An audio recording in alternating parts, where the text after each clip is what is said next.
नमस्कार दोस्तों, मेरा नाम जय सिंह और मैं आज आपको हिंदी के सीरीज में अगली क्लास पे लेके जा रहा हूँ। मैंने जैसे कि पहले क्लास में मैंने आपको बताया था कि सिलेबस के बारे में कि आपके हिंदी का क्या क्या सिलेबस है।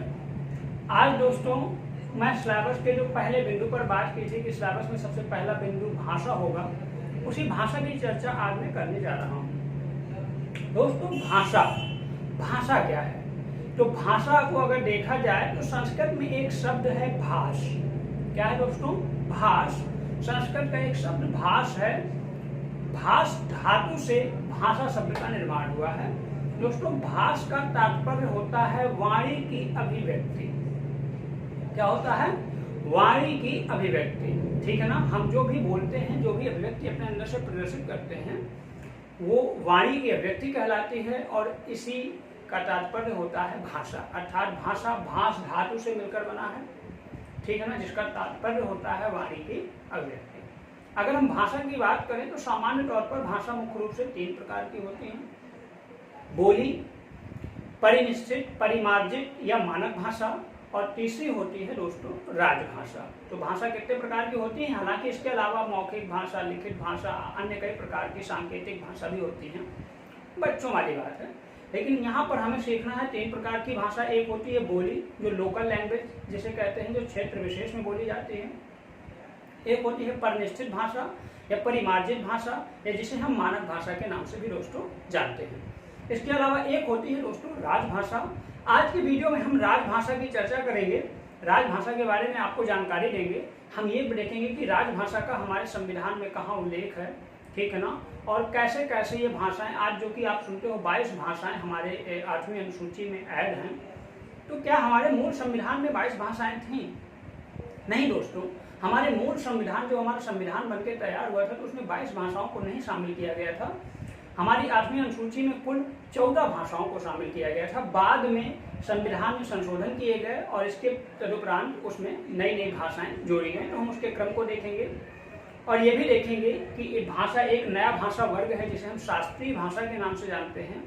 हम आज के वीडियो में शास्त्रीय भाषाओं के बारे में भी जानेंगे कि भारत में ऐसी कौन कौन सी शास्त्रीय भाषाएं हैं जिनको शास्त्रीय भाषा का दर्जा प्राप्त है। दोस्तों यदि किसी भाषा को शास्त्रीय भाषा का दर्जा प्राप्त हो जाता है तो उसको कई सारे बेनिफिट होते हैं। उन सारी चीज़ों की हम चर्चा आज करेंगे और हम ये भी देखेंगे कि भारत के कौन से अनुच्छेद में किस प्रकार की बात की गई है, भाषा से संबंधित कौन सी बात की गई है। ये सारी जानकारी दोस्तों आज हम जानने वाले हैं।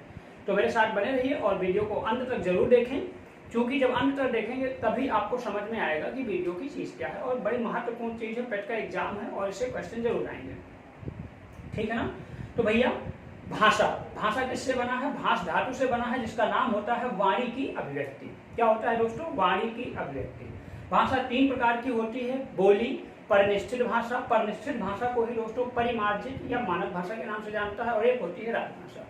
पहले बोली के डेफिनेशन की अगर बात करें तो बोली साधारण मनुष्य द्वारा क्षेत्र विशेष में बोली जाने वाली भाषा बोली कहलाती है, लोकल लैंग्वेज। ठीक है ना? जैसे कानपुर में कनपुरिया, बिहार के और पश्चिमी यूपी में, पूर्वी यूपी में बिहारी बोली जाती है, अवध में अवधी बोली जाती है, कन्नौज में कन्नौजी बोली जाती है। ठीक है ना? कई सारी छोटी छोटी बोलियां हैं जो क्षेत्र विशेष में बोली कहते हैं, लोकल लैंग्वेज। ठीक है ना? भारत में कई बोलियां बोली जाती हैं। एक आंकड़ा बताता है कि भारत में लगभग 650 से 700-800 के बीच भाषाएं बोलियां बोली जाती हैं। तो हम उनकी सबकी चर्चा करेंगे, एक एक विधिवत चर्चा करेंगे, लेकिन उसकी चर्चा हम अगले वीडियो में करेंगे। आज हम थोड़ा चर्चा दूसरी बात करने वाले हैं। तो बात हम करते हैं परिनिश्चित भाषा की। दोस्तों परिनिश्चित भाषा क्या है? मानक भाषा या इसे परिमार्जित भाषा कहते हैं। ये ऐसी भाषा होती है जो व्याकरण की दृष्टि से शुद्ध होती है। दोस्तों व्याकरण की दृष्टि से शुद्ध भाषा को परिमार्जित भाषा या मानक भाषा के नाम से जाना जाता है। अगली भाषा है दोस्तों राजभाषा। राजभाषा जिसे कहते हैं, तो सिंपल सी बात है, सरकारी क्रियाक्रम जिस भाषा में होते हैं या सरकारी कामकाज जिस भाषा में होते हैं दोस्तों, वो कहलाती है राजभाषा। ठीक है ना? राजभाषा को हमारे संविधान के भाग 17 में इसको जगह दी गई है। ठीक है ना? अर्थात आप कह सकते हैं कि संविधान का भाग 17 जो कि 343 से लेकर के 351 आर्टिकल तक की बात करता है, और ये सारी भाषाओं की बात करता है, भाषा के संबंध में बात करता है। हम एक एक आर्टिकल के बारे में भी जानकारी लेंगे। तो अगर आपसे पूछा जाए कि वो कौन सा संविधान का भाग है, संविधान में दोस्तों 22 भाग हैं, इन 22 भागों में से वो कौन सा भाग है जो भाषा के लिए डेडिकेटेड है? तो भाग नंबर 17 जो कि भाषा से संबंधित है। कहाँ से कहाँ तक अनुच्छेद? तो 343 से लेकर के 351 तक सारे अनुच्छेद भाषा की ही बात करते हैं, भाषा से ही संबंध में कुछ ना कुछ बात करते हैं। चलो, तो हम इनकी बात करने वाले हैं, लेकिन इसके पहले ये देख लिया जाए कि संविधान की ही अनुसूची 8, ठीक है ना दोस्तों, संविधान में अनुसूची, जिनमें से 8वें नंबर की अनुसूची भाषा से संबंधित है और 8वीं अनुसूची में कुल 22 भाषाओं का उल्लेख आज हमको मिलता है। मूल संविधान में दोस्तों कुल 14 भाषाएं थी, फिर समय समय पर संविधान में संशोधन किए गए और नई नई भाषाएं जोड़ी गई।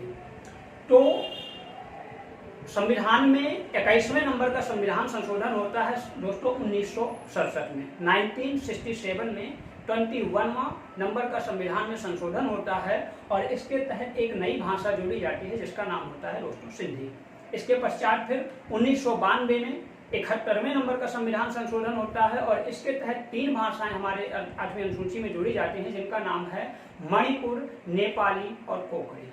मणिपुर, नेपाली, कोंकणी 71वें संविधान संशोधन 1992 के द्वारा हमारे 8वीं अनुसूची में शामिल की गई है 3 भाषाएं, मणिपुर, नेपाली और कोंकणी। ठीक है ना, आप कोड में याद सको तो मणिको करके याद रख सकते हैं, नमक करके भी याद कर सकते हो, जैसा आपको याद मर्जी हो याद कर सकते हो, मणिको वैसे या नमक कुछ भी बोल सकते हो। उसके बाद दोस्तों 92वां संविधान संशोधन होता है 2003 में। कब होता है दोस्तों? 2003 में 92वां संविधान संशोधन होता है और इसके तहत कई सारी भाषाएं जोड़ी जाती हैं, जैसे बोडो जोड़ी जाती है, डोंगरी जोड़ी जाती है, मैथिली जोड़ी जाती है और संथाली जोड़ी जाती है। अर्थात कितनी भाषाएं जोड़ी जाती हैं? 4 भाषाएं जोड़ी जाती हैं 92वां संविधान संशोधन 2003 के द्वारा। तो टोटल कितनी हो गई? 14 पहले थी, सिंधी जोड़ी गई 21वें संविधान संशोधन के तहत, मणिपुर, नेपाली, कोंकणी जोड़ी गई आपकी 71वां संविधान के तहत, ठीक है ना, और 92वें संविधान के तहत 4 भाषाएं जोड़ी गई, बोडो, डोंगरी, मैथिली और संथाली। इस तरीके से 14 भाषाएं पहले थी और बाद में 8 भाषाएं जोड़ी गई समय समय पर और आज वर्तमान में हमारे संविधान के अनुसूची 8 में कुल 22 भाषाओं का उल्लेख प्राप्त होता है। तो इतनी बात आपको समझ में आ गई? बिल्कुल आ गई होगी। अब हम बात करते हैं कि भाषा से संबंधित जो आर्टिकल हैं उन आर्टिकल की बात करते हैं। थोड़ा सा देखो, जैसे कि मैंने बताया है कि संविधान का भाग 17 अनुच्छेद 343 से लेकर 351 तक टोटल भाषा की बात करता है। एक एक आर्टिकल की बात करेंगे। तो दोस्तों आर्टिकल 343 बोलता है कि देश की राजभाषा हिंदी होगी एवं लिपि देवनागरी होगी। अर्थात आर्टिकल 343 क्या बोलता है? देश की भाषा के बारे में और देश की लिपि के बारे में हमको बताता है कि भाई देश की राजभाषा क्या होगी? हिंदी होगी और लिपि क्या होगी? देवनागरी होगी। उसके बाद आर्टिकल 344 कहता है कि हर 10 वर्ष में, प्रति 10 वर्ष में राजभाषा आयोग का गठन किया जाएगा। तो राजभाषा आयोग के गठन की बात कौन करता है? आर्टिकल 344 करता है। इसके बाद दोस्तों आर्टिकल 345 ये प्रादेशिक भाषा अर्थात राज्य की राजभाषा के बारे में बात करता है। देखो हर राज्य की दोस्तों कोई ना कोई राजभाषा होती है। जैसे उत्तर प्रदेश की अगर बात करें तो हिंदी और उर्दू, ठीक है ना।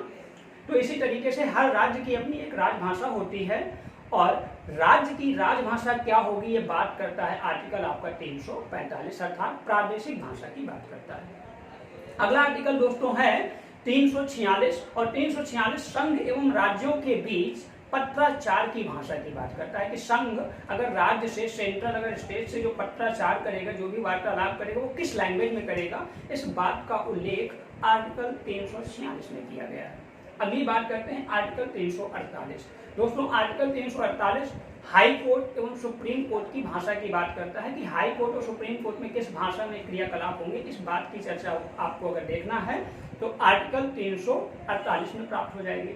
इसके बाद आर्टिकल 350 दोस्तों लोक शिकायत की भाषा की बात करता है। किसकी बात करता है? लोक शिकायत अर्थात पब्लिक अपनी अगर कंप्लेन लिखाने जाएगी कहीं पर तो किस लैंग्वेज में कंप्लेन लिखी जाएगी, इस बात की चर्चा करता है आर्टिकल 350।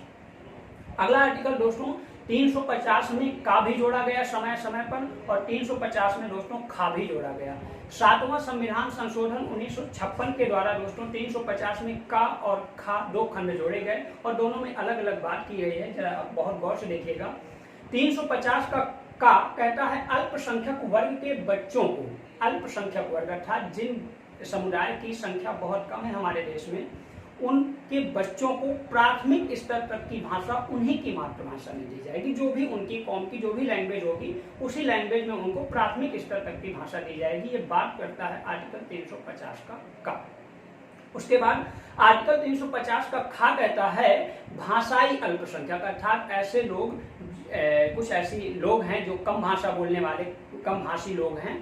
तो भाषाई अल्पसंख्यक वर्ग के लिए एक विशेष अधिकारी की बात करता है आर्टिकल 350 का खा। कौन सा बात करता है? भाषाई अल्पसंख्यक वर्ग के लिए एक विशेष अधिकारी की बात कौन सा आर्टिकल करता है? तो आर्टिकल करता है दोस्तों 350 का खा। दोस्तों 350 का और 350 का खा ये आर्टिकल 350 में कब जोड़े गए? 7वां संविधान संशोधन 1956 के द्वारा। इसके बाद बात करते हैं दोस्तों 351 आर्टिकल। तो दोस्तों 351 आर्टिकल जो है वो संघ का कर्तव्य होगा कि वह हिंदी का प्रचार प्रसार करे। हिंदी का प्रचार प्रसार करने संघ का यह कर्तव्य होगा कि वह हिंदी का प्रचार प्रसार करे। और ये बात किसमें की गई है? आर्टिकल 351 में की गई है। 2 आर्टिकल दोस्तों बहुत इंपॉर्टेंट मैं बता रहा हूँ जो कई बार एग्जाम में पूछे गए हैं। जैसे कि वो कौन सा आर्टिकल है जो संसद की भाषा की बात करता है, वो कौन सा आर्टिकल है जो विधान मंडल की लैंग्वेज की बात करता है। तो आर्टिकल 120 पार्लियामेंट की लैंग्वेज की बात करता है कि पार्लियामेंट की लैंग्वेज क्या होगी, हिंदी होगी कि इंग्लिश होगी। दोस्तों दोनों में काम होते हैं, ठीक है ना। आर्टिकल 120 बात करता है संसद की भाषा के बारे में, जबकि आर्टिकल 210 बात करता है दोस्तों राज्य विधान मंडल की भाषा के बारे में। दोस्तों आर्टिकल 210 भाग 6 का आर्टिकल है और आर्टिकल 120 भाग 5 से बिलोंग करता है। तो इस तरीके से मैंने सारे आर्टिकल की दोस्तों बात कर दी।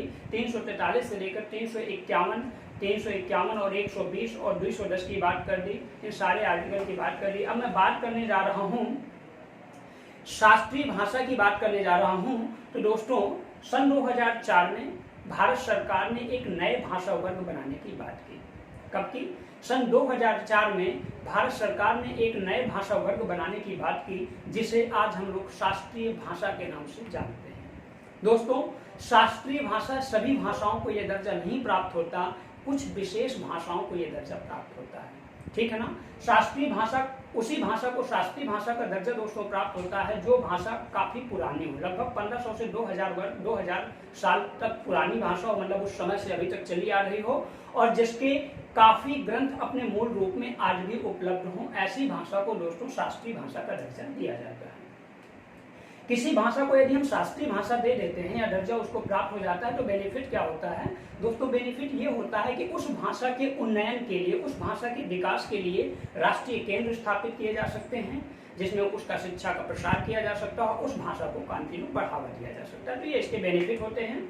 अगर हम बात करें कि अभी तक कितनी भाषाओं को शास्त्रीय भाषा का दर्जा दोस्तों प्राप्त है, तो अगर एग्जैक्ट बात की जाए तो 6 भाषाओं को शास्त्रीय भाषा का दर्जा प्राप्त है।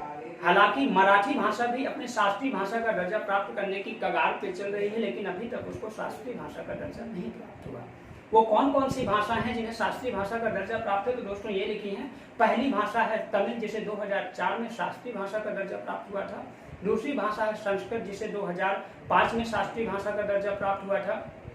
तीसरी भाषा दोस्तों तेलुगु है जिसे 2008 में शास्त्रीय भाषा का दर्जा प्राप्त हुआ था। इसके बाद फिर कन्नड़ को 2008 में दोस्तों शास्त्रीय भाषा का दर्जा प्राप्त हुआ और मलयालम को 2013 में शास्त्रीय भाषा का दर्जा प्राप्त हुआ और उड़िया को 2014 में शास्त्रीय भाषा का दर्जा प्राप्त हुआ। इस तरीके से आप कह सकते हो कि अभी तक कुल 6 भाषाओं को ही शास्त्रीय भाषा का दर्जा प्राप्त हो चुका है, ठीक है ना। तो आप इन भाषाओं को याद कर लेना, इनको सही से पढ़ लेना। बाकी चीजें जो बची हैं हम अगली क्लास में आपको चर्चा करेंगे। Thank you.